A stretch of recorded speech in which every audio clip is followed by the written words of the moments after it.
दोस्तों, व्हेल मछली की उल्टी की कीमत इतनी ज्यादा क्यों होती है?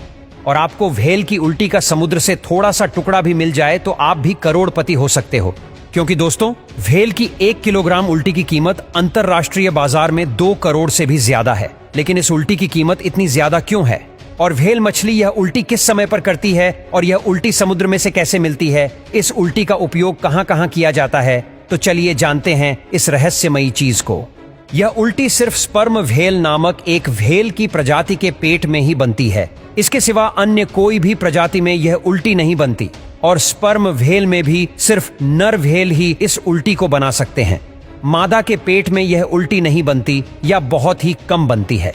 नर स्पर्म व्हेल जब भोजन में स्क्विड और ऑक्टोपस जैसे जीवों का सेवन करती है, तब इस भोजन का कुछ हिस्सा पाचन तंत्र में पचता नहीं है और स्पर्म व्हेल का पाचन तंत्र इन अपचनीय हिस्सों से अपनी रक्षा करने के लिए एक मोम जैसा पदार्थ बनाता है जिसे एम्बर ग्रीस कहते हैं। और वो व्हेल के पेट में भोजन की जो भी हार्ड चीज नहीं पच सकती, उसको यह एम्बर ग्रीस पूरी तरह ढक देता है, जिससे पाचन तंत्र को कोई नुकसान न पहुंचे। बाद में जब एम्बर ग्रीस एक बड़े टुकड़े के रूप में बन जाता है, तब यह व्हेल के शरीर से बाहर आ जाता है। और व्हेल के शरीर से बाहर आते ही यह एम्बर ग्रीस का टुकड़ा समुद्र में डूबने की बजाय तैरने लगता है, क्योंकि यह बड़ा और हल्का होता है। एक बार जब एम्बर ग्रीस व्हेल के शरीर से बाहर निकल जाता है और समुद्र में पहुंचता है, तब इसमें समुद्र की लहरों, सूर्य की रोशनी और अन्य तत्वों के कारण कई सालों तक धीरे धीरे बहुत बदलाव होते हैं और एम्बर ग्रीस को परिपक्व और अधिक कीमती होने में तकरीबन 10 से 20 साल का समय भी लग सकता है।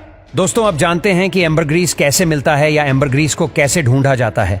एक तरह से देखा जाए तो एम्बर ग्रीस व्हेल के शरीर से कब बाहर आए, उसका कोई परफेक्ट समय नहीं होता। और दूसरी ओर इतने बड़े समुद्र में एक जहाज को ढूंढना भी मुश्किल है, तो यह 1 या 2 किलो के एम्बर ग्रीस को ढूंढना तो शायद नामुमकिन जैसा ही लगता है। क्योंकि एम्बर ग्रीस 2 तरह से इंसानों को मिल सकता है। एक तो जब समुद्र में लोग मछली पकड़ने जाते हैं, तब उसकी जाल में कभी कभी एम्बर ग्रीस फंस जाता है। और दूसरा, तब जब इंसान समुद्र तट पर टहलता हो, तब यह किनारे पर मिल सकता है और लोग एम्बर ग्रीस को उसकी महकदार खुशबू की वजह से पहचान लेते हैं। और दोस्तों, यह एम्बर ग्रीस इतना महंगा क्यों है और इसका इस्तेमाल कहां किया जाता है? तो ताजे एम्बर ग्रीस की गंध तेज होती है, लेकिन समुद्र में काफी समय रहने के बाद यह तेज गंध हल्की मीठी और खास खुशबू में बदल जाती है। एम्बर ग्रीस मिलने के बाद उसे कई साल तक विशेष देखभाल में रखा जा सकता है, क्योंकि समय के साथ इसकी सुगंध और भी बेहतर हो जाती है। एम्बर ग्रीस का उपयोग बहुत ही मूल्यवान और खास परफ्यूम में ही किया जाता है और परफ्यूम में एम्बर ग्रीस का उपयोग एक फिक्सर के रूप में किया जाता है। फिक्सर ऐसा तत्व होता है जो सुगंध को अधिक गहरी, मनमोहक और संतुलित करता है। इसीलिए परफ्यूम उद्योग में एम्बर ग्रीस को ग्रैंडफादर ऑफ परफ्यूम भी कहा जाता है।